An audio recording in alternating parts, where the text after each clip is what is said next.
बिस्मिल्लाहिर्रहमानिर्रहीम। अस्सलाम वालेकुम नाजरीन, आप देख रहे हैं लाज न्यूज़ विद फयाज राजा। वादे के मुताबिक एपीसी के हवाले से एक और वीडियो लेके आपकी खिदमत में हाजिर हूँ। इस वीडियो के अंदर हम बात करेंगे आल पार्टीज कॉन्फ्रेंस के मुश्तरका एलामिया और करारदाद के अंदर क्या गैर हकीकी मुतालबात हैं, क्या तजादात हैं हैरान कुन तौर पर। इससे पहले कि हम अपनी वीडियो की इस टॉपिक की जानिब आगे बढ़ें, आपको मैं ये बता दूं कि इस आल पार्टीज कॉन्फ्रेंस के अंदर पाकिस्तान पीपल्स पार्टी जैसी सबसे पुरानी जमहूरी सियासी जमात मौजूद थी। इस आल पार्टीज कॉन्फ्रेंस के अंदर वो जमात मौजूद थी जिसके वज़ीर-ए-आज़म मियाँ नवाज शरीफ 3 मरतबा मुल्क के वज़ीर-ए-आज़म मुंतखब हुए। इस एपीसी के अंदर मौलाना फजल रहमान मौजूद थे, जिनके मुतल्लिक कई हल्के ये दावा करते हैं कि शायद ही उन जैसा ज़ीरक सियासतदान पाकिस्तान के अंदर इस वक्त मौजूद हो। इस एपीसी के अंदर सूबा बलूचिस्तान की और केपी की वो सियासी जमातें शामिल थीं जिनके हवाले से कुछ लोगों का ये दावा है कि शायद ही उनसे ज़्यादा अपने आइनी और सियासी हकूक़ के मुतल्लिक कोई जानता हो। इन तमाम तर चीज़ों के बावजूद, इन तमाम तर चीज़ों के बाद नाज़रीन, ये सवाल बनता है कि इतनी सीनियर अपोजिशन की सियासी क़यादत होने के बावजूद इस एपीसी के अंदर से जो मुतालबात और जो करारदाद सामने आई उसमें गैर हकीकी मुतालबात और उसमें तजादात क्यों हैं। क्या आल पार्टीज कॉन्फ्रेंस के अंदर रहने वाली किसी जमात ने किसी दूसरी जमात के खिलाफ साजिश की?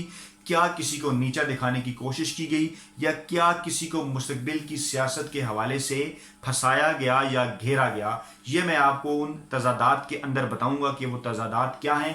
लेकिन इससे पहले एक अहम बात, वो बात यह कि मेरे ख्याल में इस आल पार्टीज कॉन्फ्रेंस के अंदर एक अहम सियासी शख्सियत की यकीनन कमी महसूस की गई, और वो सियासी शख्सियत मरहूम नवाबजादा नसरुल्लाह हैं। नवाबजादा नसरुल्लाह एक ऐसी सियासी शख्सियत है कि पाकिस्तान में आमनों के ख़िलाफ़ और पाकिस्तान में जमहूरी आमनों के ख़िलाफ़ भी जितनी तहरीकें चली वो उन तमाम तहरीकों के रूह रवां और हिस्सा थे, और तमाम तहरीकें वही चलाते रहे, और मुश्तरका एलामी और करारदादें उनकी जानिब से गौर गौस और उनकी सियासी क़यादत के बाद जो है वो सामने आई। और मेरा यह दावा है कि अगर एक भी कोई शख्सियत इस किस्म की कल मौजूद होती है एपीसी में तो शायद इस किस्म के तजादात और इस किस्म के गैर हकीकी मुतालबात जो हैं वो सामने ना आते। नाज़रीन, वो गैर हकीकी मुतालबात, वो तजादात क्या हैं? हम बढ़ते हैं अपनी वीडियो के जानिब। इमरान खान के हवाले से मियाँ साहब अपनी तकरीर कर चुके थे शुरू में, जिसमें उन्होंने कहा कि इमरान खान के साथ उनकी लड़ाई नहीं बल्कि उनकी लड़ाई उनसे है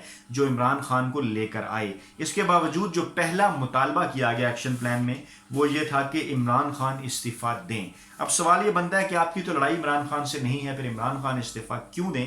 चलिए मान लेते हैं, लेकिन अब इसको जमहूरी अंदाज से देखते हैं। आप उससे पहले ये बता चुके अवाम को कि इस मुल्क में किसी भी वज़ीर-ए-आज़म को उसकी आइनी मुद्दत पूरी करने नहीं दी गई, और उसके अगले ही लम्हे आप ये मुतालबा कर रहे हैं कि इमरान खान अपनी मुद्दत पूरी किए बगैर घर चले जाएं। इस किस्म का मुतालबा आपसे भी किया गया था, इमरान खान ने किया था, और अगर आपकी नज़र में उस वक्त वो मुतालबा आज से 6 साल पहले गलत था तो आज कैसे सही हो गया? यानी आपकी नज़र में, जिनके ख्याल में इमरान खान को सियासत नहीं आती, आप इमरान खान की उस पोजीशन पर चले गए जो इमरान खान की आज से 6 साल पहले थी। और उसके बाद ये भी जहन में रखें कि इमरान खान के मुतालबे के बाद क्या आपने इस्तीफ़ा नहीं दिया था? बिल्कुल नहीं दिया था। इमरान खान ने ये मुतालबा किया था, इमरान खान ने ये इल्ज़ाम लगाया था कि इलेक्शन के अंदर धांधली हुई 2013 के अंदर। आप भी ये इल्ज़ाम लगा रहे हैं धांधली हुई। इल्ज़ामात दोनों की जानिब से एक तरह के हैं, लेकिन उन इल्ज़ाम के नतीजे में क्या आपने इस्तीफ़ा दिया था?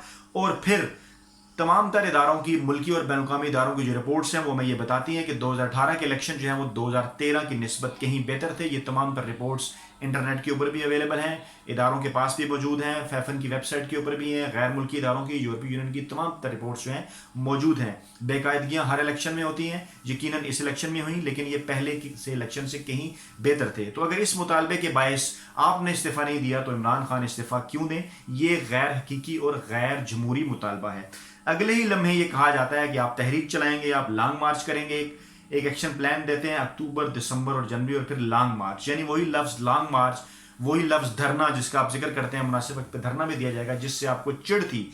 यही काम जब इमरान खान ने आपके खिलाफ किए तो आपने कहा आपकी हुकूमत गिराने की कोशिश की जा रही है और ये गैर सियासी हरबे हैं। अगर ये तमाम काम इमरान खान करता था और उस वक्त वो गलत थे तो आज एपीसी से ये सवाल बनता है कि उनकी इस एलामिया में ये तजाद क्यों? क्योंकि इससे पहले ये तमाम सियासी जमातें नवाज शरीफ साहब के साथ खड़ी थी, उनकी हुकूमत के साथ खड़ी थी, और दूसरी तरफ इमरान खान साहब اکیلے تھے اور آج ایک مرتبہ پھر یہ نواز شریف صاحب کے ساتھ کھڑی ہیں اور عمران خان صاحب اکیلے ہیں اور آج یہ وہی مطالبہ کر رہی ہیں جو اس وقت عمران خان کرتے تھے اور اسی طرح سے تحریک چلانا چاہ رہی ہیں جیسے عمران خان نے ان کے خلاف چلائی. تو اگر اس وقت عمران خان کا عمل غلط تھا تو آج آپ کا یہ عمل صحیح کیسے ہو گیا؟ مزید آگے بڑھتے ہیں. آپ نے اگلے ہی لمحے یہ کہا کہ آئینی اصلاحات کرائیں.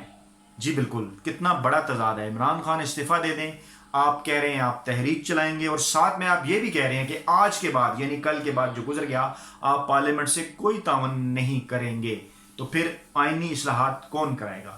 کیا آپ کے ذہن میں کسی قسم کی کوئی قومی حکومت کے معاملے سے کوئی چیز پک رہی ہے یا آپ کے ذہن میں کوئی ایسا آئیڈیا ہے کہ کوئی قومی نگران حکومت بنائی جائے جو یہ آئینی اصلاحات کرے؟ آپ مجھے بتا سکتے ہیں کہ آئین میں کس حد تک اس کی گنجائش موجود ہے قومی حکومت کی، اور اگر آئین کے اندر کوئی گنجائش پیدا کرنی ہے تو وہ کہاں سے ہوگی؟ جی بالکل، پارلیمنٹ سے. اور پارلیمنٹ کو تو آپ ربر اسٹیمپ کہہ رہے ہیں. آپ کہہ رہے ہیں آئندہ آپ پارلیمنٹ کے ساتھ کسی قسم کی کوئی قانون سازی نہیں کرنے میں کوئی تعاون نہیں کریں گے. تو پھر اگر قومی حکومت بھی یہ کام کرنا چاہے جو کہ آپ کا مطالبہ ہے کہ آئینی اصلاحات کرائے تو پھر وہ کیسے ہوں گی؟ یعنی کتنا بڑا تضاد ہے آپ کی اس بات کے اندر.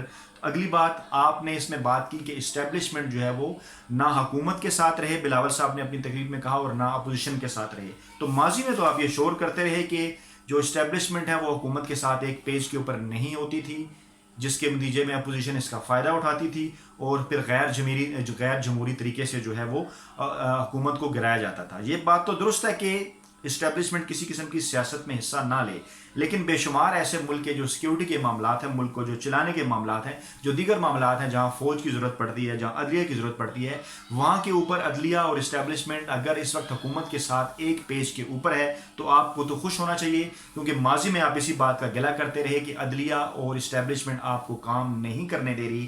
اور اس وقت اگر کسی حکومت کو عدلیہ اور اسٹیبلشمنٹ کام کرنے دے رہی ہے تو آپ کیوں یہ چاہتے ہیں کہ ملک کے حالات جو ہیں وہ خراب کیے جائیں؟ ایک اور اہم بات یہ کہ عمران خان صاحب آپ کے خلاف پاناما آنے کے اوپر عدالتوں میں گئے تھے، اور جب وہ عدالتوں میں گئے تو اس کے بعد اس سے پہلے دھاندلی کی انہوں نے پوری تحریک چلائی. انہوں نے الیکشن ٹریبونل میں گئے، اس کے بعد انہوں نے ایک تحریک چلائی، اس کے بعد وہ سپریم کورٹ میں گئے، حلقے بھی کھلے، ایک جوڈیشل کمیشن بنا، وہاں پہ منظم دھاندلی ثابت نہیں ہو سکی، عمران خان کو گھر بیٹھنا پڑا. اس کے بعد پاناما آیا، پاناما کا کیس عدالتوں میں گیا، اس کے نتیجے میں آپ نے وہاں پہ غلط بیانی کی، جھوٹ بولے، کرپشن کے چارجز آپ کے اوپر لگے، غلط بیانی کے چارجز لگے، اور اس کے بعد پھر آپ عدالتوں سے نااہل ہو گئے.